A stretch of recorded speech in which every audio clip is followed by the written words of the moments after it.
live the life you love. All right, we are live. I'm excited to, one, be back with the podcast, and two, to have the first guest of the show ever be the first guest for the return.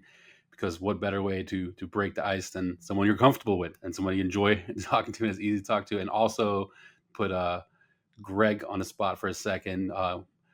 Someone I looked up to for in all things marketing. So when I don't think I've even heard the word digital marketing or SEO marketing until I met Greg for the first time.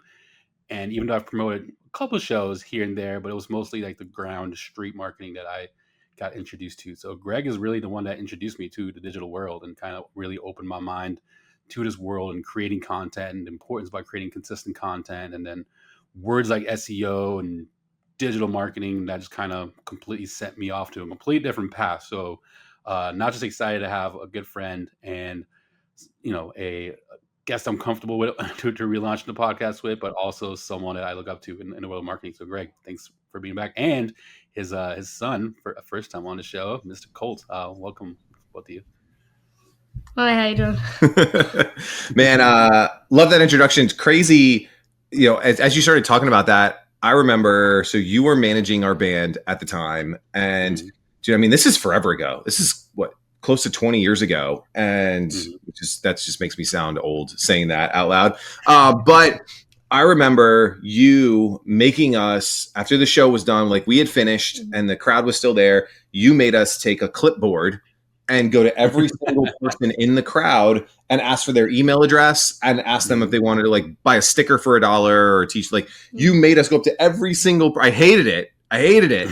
But I mean, again, this is 20 years ago. This is before all the cool stuff that's happening now in the music world. And, we were doing stuff back then that is even still not taboo now, but like it's still, bands don't think of this stuff, but it's the most important thing that you can do is build your brand and create an asset like an email list, even over a social following, so that you can communicate with your fans over and over. And I remember we did this in a city called Lakeland. And we were playing at this place called Winter Circle, which is still around, by the way. They advertise at the Lakeland Flying Tigers. We've been to a couple of their games watching a prospect over there. In the outfield, they have a banner for it. Like they're one of the sponsors of the team. And, so we would play the show in Lakeland and there'd be 30 people there. It wasn't like we were selling this place out, but then we would send an email to these 30 people. And guess what? 10 of them would show up again the next time. And then they show up and it is the most important thing. And that's what we're talking about now is with Colt, with like the podcast is like, hey, we're every single week, like more people are subscribing, which means more people continue to come back and watch and more people join. It's so cool. But yeah, I remember you forcing us to do that. And I hated it. If that's the last thing you want to do, you wanted to go party, you want to have your, an adult beverage, whatever you were doing.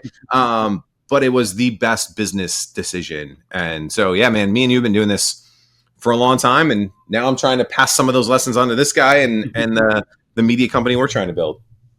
That's awesome, and he's got a great mentor.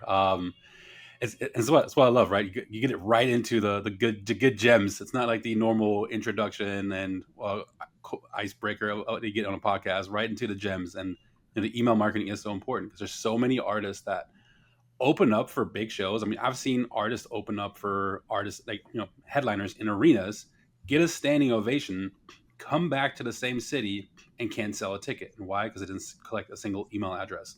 But before we get to all that, you have awesome new podcast. Also, I don't know how, it's probably like 2-3 years old that you've been doing with Colt, the Brolletts. And it's just awesome to see, you in the content space and passing on a lot of that knowledge to your kids. And you also have an entrepreneurial venture with a sunglass. I mean, it's basically running two businesses. You're running the podcast and you have the sunglass company. Tell me a little bit about that. Tell me about the sunglass company and show them off. Tell me about the sunglass company and the podcast. Yeah, well, so one thing is you would think it's 2 to 3 years old, but when did we launch? Sunglasses 2 years ago, and then the podcast New Year. New Year. I think January 1st we launched the podcast. So cool. Today I think it was episode 14 or 15 just went out today. So it feels like we've been doing it for forever. It's a lot of work, as you know. But I think we're 15 episodes in, and part of it was, and grab some of the glasses. So the glasses, man, this was just super cool. So I'll let him tell a little bit of why glasses and all that. But I think from a dad's perspective, he was super getting into like YouTube and like watching content and stuff like that. And he wanted to start creating content too. And I was like, man, well, I don't know what to create content around. So I was like, why don't we just create a brand and then we can create content around that? And now there's a purpose. And again, from a dad standpoint, I think one of the best things, and obviously with you being a dad right now too, is I want to help equip him and his brothers with skills that are really going to help them to do whatever they want to do in their life, and stuff that they're really not going to learn in school, stuff that you and I learned in Lakeland at a bar, like trying to build email lists. So I was like, hey man, like if we do this thing, you're going to have to learn how to come up with the colors and the styles and, take pictures of it so we can put them on social media. I mean, dude, you built the whole Shopify store pretty much, like the two of us, like sitting at night. I'm still trying to figure out how to build a Shopify store. So are we. I remember we filmed that commercial and we filmed it at the park. Oh, yeah. Talk about that. Like we scripted it. Filmed it, and then you edited it, and then how many views did that one get? Like almost overnight, like 100K, like 100K on YouTube. Wow, how cool did that feel? That was really cool. Our videos barely got any views before that. So, and was that video? Was it a result of like posting consistently, or was that just one that stood out? I don't really know. I don't know. Some videos still just go off. Some don't. I think that's something that we're really learning. And I think in social right now is, dude, this is the analogy. I think I've even shared this on an old episode of your podcast is we play baseball. We're in the baseball space, but content is just like baseball in that, the best hitters in the world, your Mike Trouts, your Aaron Judge, what's their batting average? Like 300. Like 300, right? That means you get 10 at bats, you get 3 hits. Right. But if Aaron Judge comes up, he gets 3 hits. Are all 3 of them home runs? No. Some of them are what? Ground balls. Some of them are bloopers. Some of them are singles. And maybe one of them is a home run. And But when you go up to hit, do you know you're going to hit a home run this at bat? No. No, you just go up to bat and you take that at bat. And so with content, it's really the same thing. Is we'll edit a video and we'll be like, man, this one's awesome. This one's going to crush. And then what happens? Terrible. It does terrible. Right. And then there's another one that we'll edit. Maybe it'll take us 10 minutes to edit and he does it super fast. And then how many views does that one get? A lot, way more. and so again, the baseball analogy is super important because what you want is more at bats. And so the more content that you create and that you post and that you share, the more opportunities you have, not just to get the home run, but to get the base hit. And then it starts to compound. So in the last week, we had this really cool opportunity. And I think we want to connect this in a little bit, but we filmed like 4 or 5 videos. Uh-huh. And what happened in those videos? Oh, they all got a ton of views. Like how many views are we talking? All across, one got 200K, one got 100K, another one got 100, almost 100K, right? Mm-hmm. 50K, 25. They're all just like really high. And so why do you think those worked versus other ones that we've been posting? Like when they were, because the Pottstown Scout team they were there with, like, that's who we filmed them with.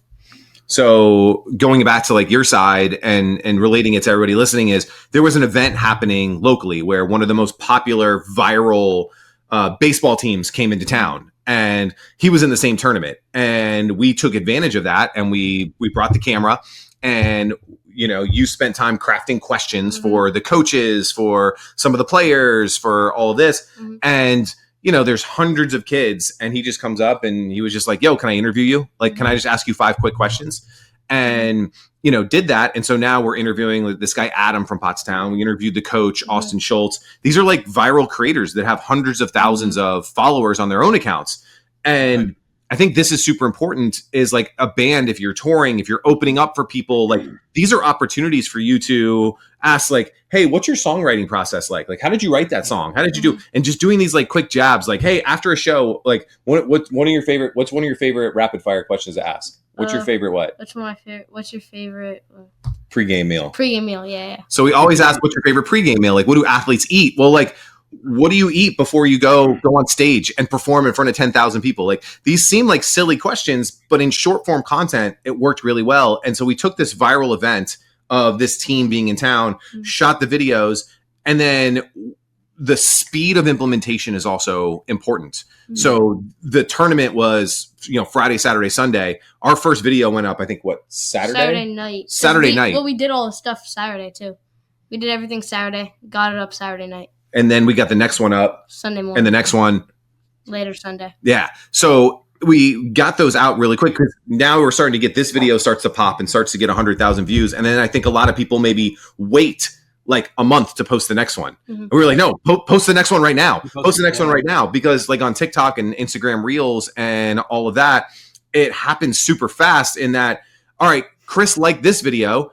Well, let's show him more from that account. And so we try to take advantage of that time frame. So, just relating it back to everyone who's listening, I think there's two things here. One is take advantage of events, take advantage of things happening, take advantage of people coming into your town. There's a really cool opportunity for you to just be like a reporter, a man on the street, whatever it is, and use this guy right here. This is all we use to film everything is the phone. We use nothing else. We use the phone. And then we just have a really good, time in like getting them up quickly. So if you're a fan, can you interview the band? Can you interview, someone that works at the venue? Can you these are all content opportunities that I think a lot of people miss and can take advantage of. So I don't know.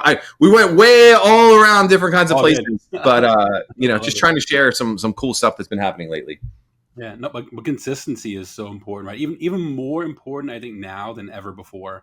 Like even leading up to the podcast launching. So by the time this will launch in mid-May, there will be, I don't know, probably over a month's worth of YouTube Shorts, TikToks, and stuff that I've done because I'm currently challenging myself to post something every single day, and it's the road to fame, right? Or the road or to how artists made it, and it's these quick little 30-second to 1-minute clips.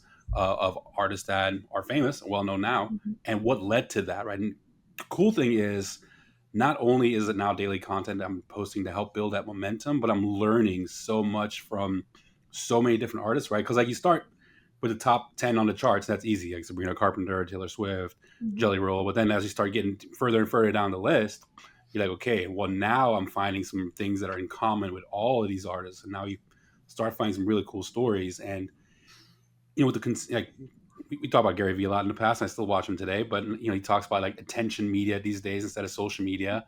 And the cool thing is by having that consistency, anyone can have a viral moment at any time, right? Because it's not like y'all have tens of thousands of followers, but you had videos that had over 100K views because of that consistency. It's so much more important than ever before. And because of how the algorithms work, anybody can have a viral moment at any time. And you continue being consistent with those viral moments. Now now it starts translating into other areas of the business. Maybe now you start selling more sunglasses. Maybe now you get more listeners on a podcast, or now your Spotify monthly listeners will shoot up from 10, 15,000 literally to I found this guy that I'm kind of keeping an eye on right now, Key Nola. He went from 10 to 20,000 monthly listeners to almost 1 million monthly listeners in just 3 months because he's posting super consistent. So the consistency is so much more important than ever before. Yeah, I think consistency is so important. It's also the hardest thing to do. It is the hardest. Would you agree? Yeah. Because you either have to film every day or you have to edit every day and you have to post every day. And that's very difficult. So one reason I presented the idea of a podcast to Colt was hey, if we do a podcast, now we have a format every week where we interview somebody and we have the episode that goes out. Our episodes go out on Wednesdays. And then we have this long form video that we can chop up into short form because he can't be creative every day. He's got school. He's got baseball practice. Every once in a while, he wants to play video games and hang out with his friends and not just work all the time. And so we had to come up with formats. And so the podcast format, I still love, even doing this with you, it's an interview. Boom. We get to post that. We'll get clips from it. I can now, the magic of AI, I can get the transcript from it right from YouTube. I can dump it into ChatGPT and I can say, hey, what are 10 smart things Greg and Colt said on Chris's podcast? So I can turn them into Instagram posts or Twitter posts or whatever it is. So it's one. So that's helped us to be creative. So the podcast, and that leads me in kind of the second thing is formats.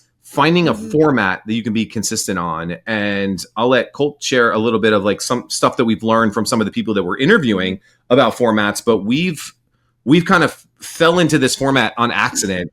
We call it what? 5 questions. 5 questions. Super simple. They're 1-minute videos. Sometimes they're 30-second videos. And it's where either I interview him with like 5 quick questions, like, hey, do you like this bat or this bat? You know, would you rather go to Taco Bell or Chick-fil-A? Like just silly stuff. There's 5, but they're just 5 quick questions. Or he'll go interview others and kind of be man on the street. And it's easy for the guest to say yes, because it's just 5 quick questions. It's only going to take 60 seconds. Like I don't need an hour of your time. I need 60 seconds, right? It's innocent. It's kind of fun. And it's a format now that we're kind of getting known for. How we stumbled upon it is we just did one. And I think that one got like almost 300,000. Almost 300,000 views. I think that was on TikTok, I think, right? Yeah. And we're like, hey, we should probably do that again, right? Like looked at the data and we should do that again. And so one of the things that we learned from some of the people that were, so on our podcast, we interview sports creators. So people like creators who create content in the sports world. And so what did Leo from Enjoy the Show, one of the largest they have an entire like content house out in LA for baseball creators. What did he tell you about formats? He said, so you got to stick with the ones that are doing good and then change, like try new ones. So we'll always be experimenting to find the next one, right? Because this 5 questions really works, but we should also maybe try skits, or maybe we should also try education, or we should also try, you know, whatever that it is. But we have this one format that we can always go back to and we can utilize. And that makes it easy because like when we saw Pottstown this past weekend, who we were just talking about, we're like, cool, let's just do as many 5 questions as we can. We know this format works and let's just go do that. And so, yeah, I think the way to be consistent is to find formats that you can consistently do. And a podcast is great for that. Like more musicians should have podcasts, more athletes should have podcasts, you know, with us. Like I really believe that because you're going to build your network and your connections. And I know you can speak on that just from your podcast. How many people have you met? How many connections do you have? Like all these, the 16 people we've interviewed so far, we're on Instagram talking to them literally almost every day, like going back and forth and sharing links and sharing ideas and like cool stuff. And so you build your network and then you have that format. So that, to me, like that's the only way we could be consistent. If we were just like, hey, we have to be super creative this week. You want to do that? And you're like, that'd be hard. It'd be hard. And he'd be like, well, I have practice tonight, or I have an exam tomorrow, or I have, you know, whatever it is. So yeah, formats is super important. And speaking of podcasts, right? So if a musician's listening and things like, well, there's already so many podcasts in this field or in this thing. I always say, for one, look at all the comedians. Every single one of them has a podcast, and they're not running out of things to talk about. And 2, nobody's ever done a podcast from your perspective with your experience and your style of teaching, right? And that's why there's a lot of value to everyone having a podcast. And I have something to mention about the AI thing, but before we get to that, Colt, what was your favorite thing that you've learned so far from this experience, like interviewing all these people and trying to be creative and create podcasts? Shoot your shot. What? Oh. You could shoot your shot, because all the people we asked to be on the podcast, we just DM them on Instagram or email. And what happens? They'll either say yes, or some of them just don't reply. Is it a big deal when they don't reply? No. But talk about some of the people that have like said yes. Like, again, these are cold DMs. We don't know these people at all. Just going on Twitter, find their email address. I mean, talk about like who these people are and like. Adam from Pottstown, who we were just talking about, he said yes. We're gonna do it soon with him. And then Leo, someone who helped coach their team one time. He did it. Baseball Lifestyle, the owner of a baseball brand. I'm wearing their shorts right now. But then Max Freeze. He's Cosmic Baseball, like a new baseball league, like glow in the dark. Then Bill Leroy from the Bananas catcher. He wears our sunglasses too. What is your DM? What does it look like? Like, how is it on Instagram? Is it on TikTok? How long is your message? Do you like keep it super short? Like, if you were to DM me, right, what would a message look like if you were sending me a message to be a guest? I don't know. Usually. Yeah, I usually do send it. He usually tells me who, and then I kind of do it. But typically,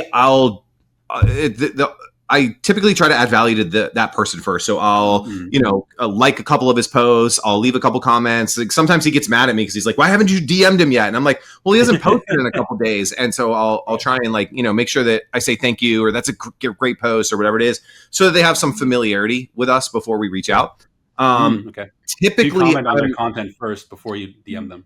Correct. And then typically I respond to a story that they post. And that's where I send the DM. Because a lot of times if they're not following you and you DM them, it goes to their other folder that they never check. But usually they're checking the replies to their stories. So I'll wait till they have a story and I'll send the DM and, "Hey, Chris, man, dude, that post was really good. My 12-year-old son and I, we've been following your content. We really like the videos you create. That one that you did at the Oakland A's stadium where you guys stayed there for 24 hours. I can't believe you guys did that. We have a really cool podcast. I'd love to tell you more if you're interested." And kind of leave it at something like that. So, and then I do follow up. I give them some time to breathe, right? Like I'm not following up same day. Usually it's a couple days later. Again, he gets frustrated with me because he's like, "Follow up, man. Did Bill reply? Did Bill reply?" And I'm like, "Man, just chill for a second." But, for some of these guys, like we're trying to get this one guy, Cole, right now, amazing guy. We've seen him in person. He's like, let's do it. But, we're probably 10 messages in and just hasn't connected yet. So I think follow up is so important, and following up with them. The other thing that's worked really, really well. Do you remember what we did to get Bill Leroy? Bill?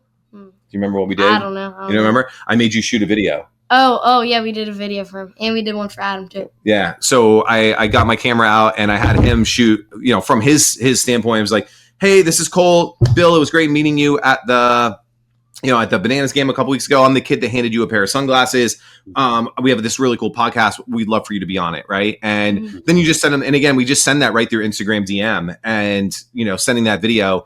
Almost everyone we've sent the video to has said yes, like immediately. So the video strategy, and then you can see you're a real person. Yes, it's really, in our case, it's really a kid, but that type of outreach is, it works really, really well. Yeah, that's cool. And going to the AI thing, right? I feel like, especially in the entertainment space, like so many creators are getting very protective now over their IP, and AI is going to take over this, it's going to take over that. At the end of the day, AI is coming. There's nothing we can do to stop it. And if you can start figuring out how to utilize it to help your creative process and speed up your creative process, for me, honestly, for someone that is pretty busy working with artists and other clients, like it's actually helped me create way more content than I've ever done before, a lot faster, because I can use it to help me brainstorm and come up with ideas, help me create outlines for things. And even so I love this platform that we're recording on, right? StreamYard. Like I could be fancy and do features, right? Just focus on you guys, focus on me, or go to split screen. But what's awesome about StreamYard, it is recording a local recording on your side, a local recording on my side. So now I'm gonna have 3 camera angles, one that is the split screen, one that is focused on just you guys, and one that's focused on just me. And then also I can click its AI button and it's gonna shoot out 10 to 20 shorts for me that I can now go do quick edits on with captions, and I can now post. So I feel like, AI is, if anything, it's helped me the creative process so much faster. And if you can figure out how to utilize that as an artist, as a creator, as as an entertainer, right? I think it can really help people with this whole thing. How do I create more content? Like, how do I stay consistent? How do I post daily? Like, I don't have time. Well, now you can utilize AI to your advantage. Yeah. One thing that we do a lot of, and I think a great place to use AI is also, like, for the podcast specifically, is guest research. So we'll go and find another interview. Maybe they were on YouTube or whatever, and we'll grab the transcript, throw it into, a ChatGPT and be like, tell us some of the key things that he said in this interview. And then if you were interviewing them, what are some questions you would ask them to go deeper on these topics? Or like, what are some things that weren't covered that maybe should have been covered? Because like the last thing, I've been on a ton of podcasts and you do it. Like the last thing someone wants to be asked is, so tell me who you are and what you do. Right. Like, it's like, all right, cool. That's just a lazy host. And so the last like 4 or 5 podcasts, he always asks the first question, and we've come out with some really, really good questions to open the show. And immediately the guest goes, okay, cool. I'm not just being interviewed by some 12-year-old kid. There was some thought that went into this. They did research. They did, I know the episode that just went out today with Goat Gloves, we researched and found out that he was an intern for Trevor Bauer's attorney, like when he was in college. And so we asked him, like, I think it was like, hot take, like, do you think Trevor Bauer should? And he's like, holy crap, like, how did you even know that I knew Trevor Bauer? Like, and so it immediately makes the guest go, all right, this is going to be a fun interview. This is going to be good. Right. This isn't going to be remember the first question we asked Bill? What was that first question? It was walk us through your hold my cup video. So he throw his cup at his teammates. That's cool. But immediately he goes, oh, you've literally seen all of my content. You know my best performing videos.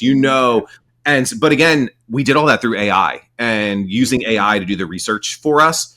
And then it makes us stand out from every other interview on the planet. And that's been so helpful. And then even like I'll put the interview in there like before, and I'll just be like, should we reorder any of these questions? Is there anything linearly? Is there something that is missing from this conversation that would make this a home run interview? And, stuff like that. And I really think that we've had more people when our interviews end be like, I thought I was just going to be like an okay interview. Like I was doing this, not, they don't say this, but like, we were doing this to be nice because you're a 12-year-old kid. And like, this is going to, and they ended be like, that was the best interview someone's ever done on me. Or like, that was awesome. So much fun. Or, and it just makes us feel good, but we cheated. We used AI. I guess it's not cheating. It's what everyone uses, but like, it's leveraging the tools to make your content even better than it would be anyway. Well, and you're collaborating with it, right? This is something I love doing. It's like, I know when we first started doing like a lot of this marketing stuff was like a lot of it in the course thing. So not only am I about to launch a course, but I'm going to go up one level. I'm going to launch an entire program with 6 courses. Some crazy, but writing the curriculum for these 6 courses. Yes, I know the content, right? But I utilized AI one to help me outline it. And then it was literally a back and forth dialogue constantly. It's almost like I'm debating with myself, debating with tech. Like, he's like, I'm going to lay it out this way, and here's my outline for this lecture and outline for this lecture, and then it'll come back, well, have you consider this? And these are good points. It's like, I like how the analogy you created for this, but then it's like, there's a back and forth dialogue, and if you lean into that enough, you can probably spend just as much time in creating a piece of content with AI as it took you before AI, but now it's way better because you have a collaborator that's able to pull from the entire internet and from resources that you have no idea about that exist. And now your content can be so much better. There's another thing I was going to say on the AI thing. Oh, and then you taking the transcripts of interviews, right, and like having it help you create questions. You'll appreciate that this as an SEO person. But what I will do now, so I don't know if you guys do this yet, but you can take the transcript of your podcast, right, and now have it help you write a 750 to 1,000 word blog post that you now put on your blog. Of course, again, don't ever copy and paste directly. Collaborate, right? Like I go and edit my post, put it on there, and I ask, what are 2 or 3 freebies I could now give away based on this piece of content I could create? And I now create a 1 to 2 page ebook based on an episode I've done. And now I'm getting email addresses, I'm getting more hits on the website, and more new content that I can create. So so cool. Yeah. So who has been your favorite guest so far? Favorite guest? Podcast. I know it's hard to have. Ooh. Who is it? Probably Bill Leroy, bananas catcher. Okay. Why is that? Why? Because he wears our sunglasses is one reason, and nice. I like the bananas a lot. So. Okay. We haven't talked about the sunglasses yet. Like, what's the inspiration behind the sunglasses and starting? So it was mainly like when I started watching YouTube and stuff. All like the creators I used to watch were like creating their own like products and stuff. So I wanted to make something. And so we picked. Okay. Why sunglasses? So we were like thinking like it was baseball related. So we were thinking of stuff like that. But then it ended up being sunglasses. I think I don't really know how, but that's what we picked. That's what we chose on. And it's working, right? And you have all kinds of different styles and all different kinds of cool designs. I've seen all the marketing. There's a lot of intent that goes behind the marketing. It's cool. And it's cool to see that there's people that you're now interviewing for your podcast that are wearing them. Like, how full circle is that? Like, how did that feel?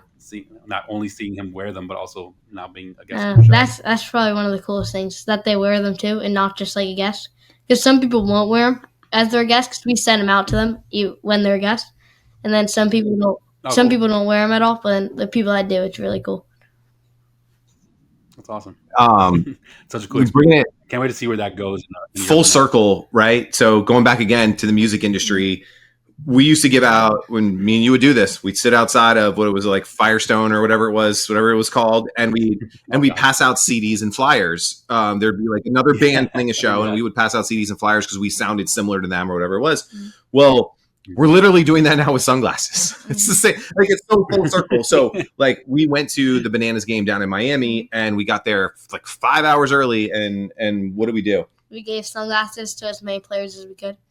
Yeah. And taking videos with them, taking pictures. It's a little bit different, but it's like, it's the same concept of when you have product and no one knows who you are, right? No one's heard your music. No one knows that we have a sunglass brand. You have to sometimes force it into people's hands. And if you believe in it, if you know your song is a top song, if you know that your comedy is like, sometimes you have to shove it down people's throat. And I say that with all due respect, is like, none of these guys would, like, we can't hit up their agent and be like, hey, we'd like to send you a pair of sunglasses. They're like, cool, it's $10,000 to sponsor our product, our guy. Like, or we just find our way. Like, you've done this at spring training. We've done this at minor league games. We've done this. Like, I remember last year we were on summer vacation in Port St. Lucie. We were on the beach. And you remember that? Yeah. We just went out. We went to a game. Well, our whole family was there.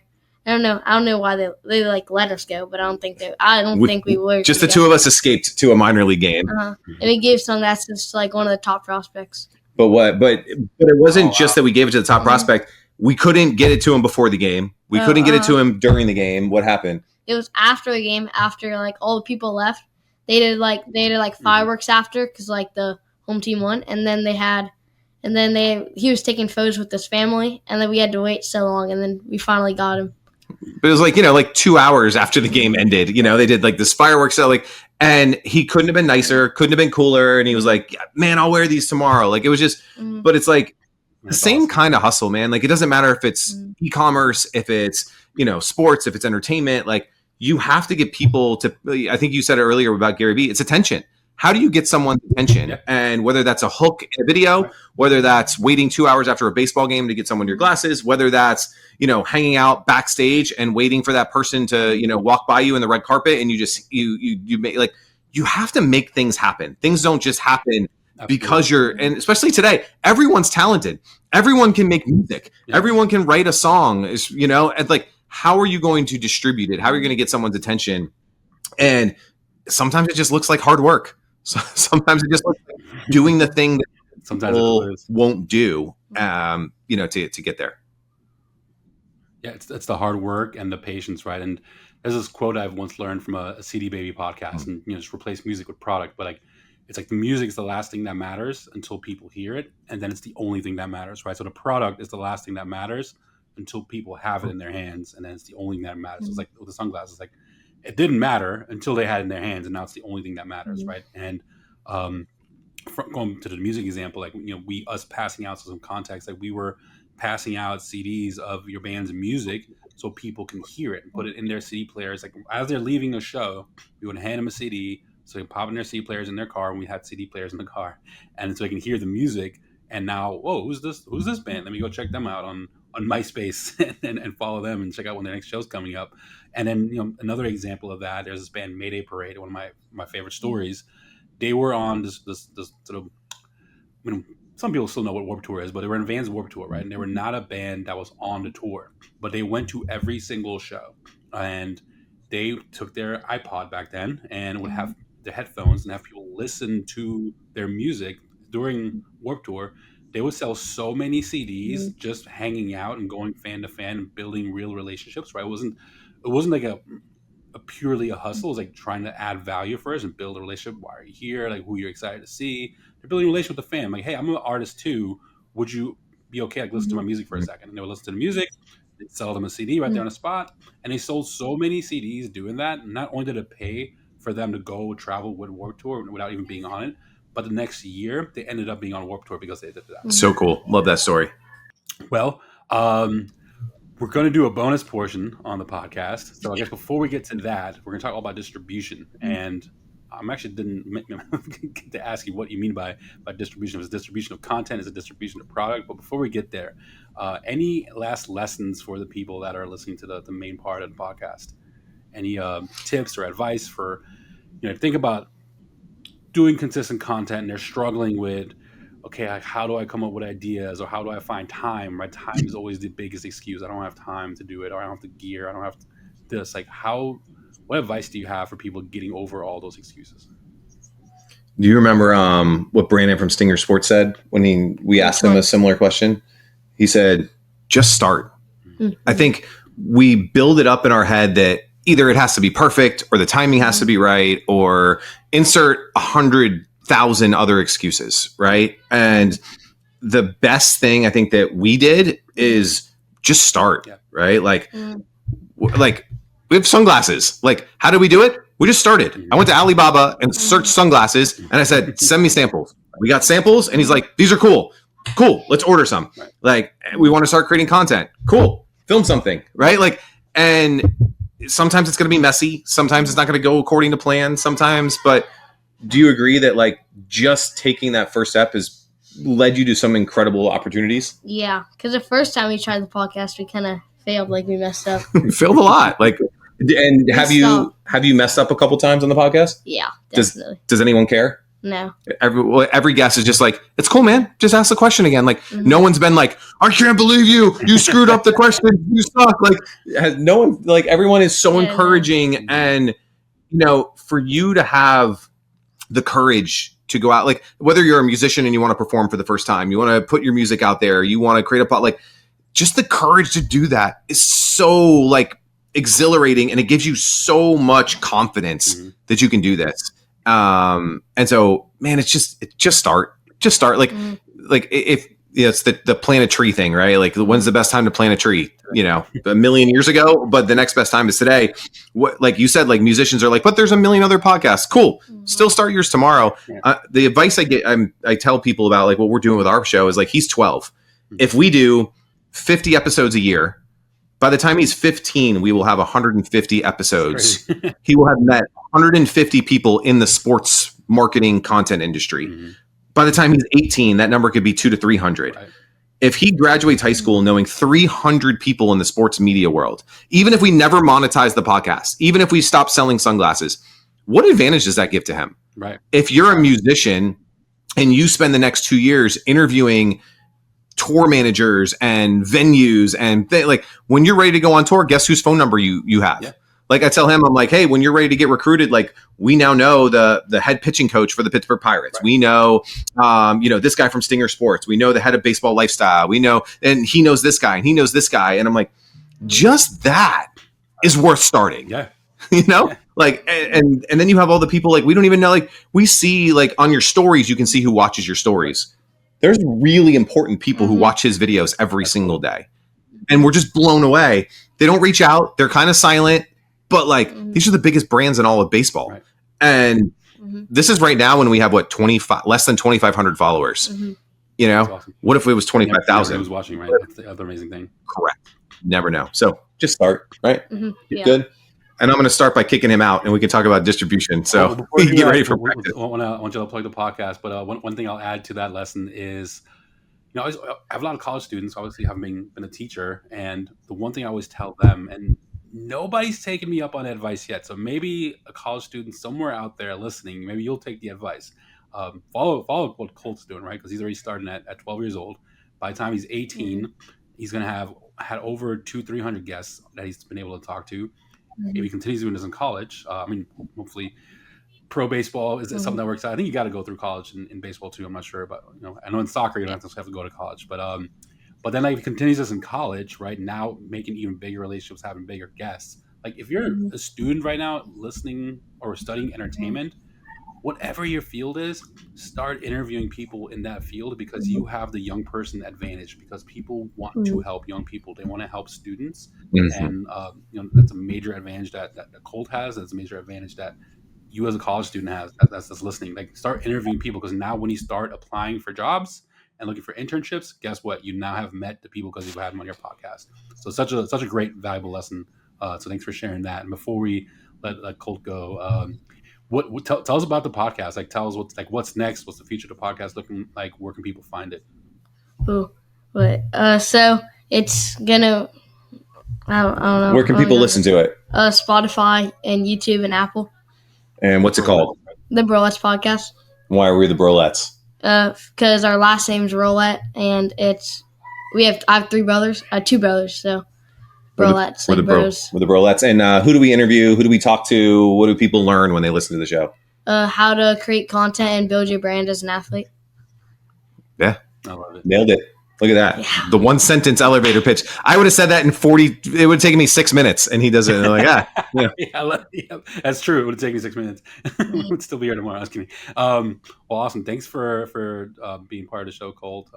Yep. I know it was your first podcast, but you did awesome Mhm. and super, exciting to see what you're creating. You have a really amazing mentor, an amazing dad. I'm sure Mhm. you know that, but if you don't, you're super lucky to have an awesome mentor there next to you, and probably your biggest champion in the world that you'll ever have. So cool to see what y'all are doing. Keep it up. And then for those of you that are on Patreon, we're going to have now a Patreon exclusive portion talking all about distribution with Mr. Greg Rollett over here. So thank you all again for being part of the show. And until next time.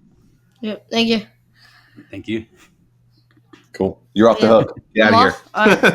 It's like, later. thank you. Get me out of here. You did awesome. That was super cool. Love it, man. That was so cool. Thanks for letting him jump on, man. I really appreciate that. Of course. Live the life you love.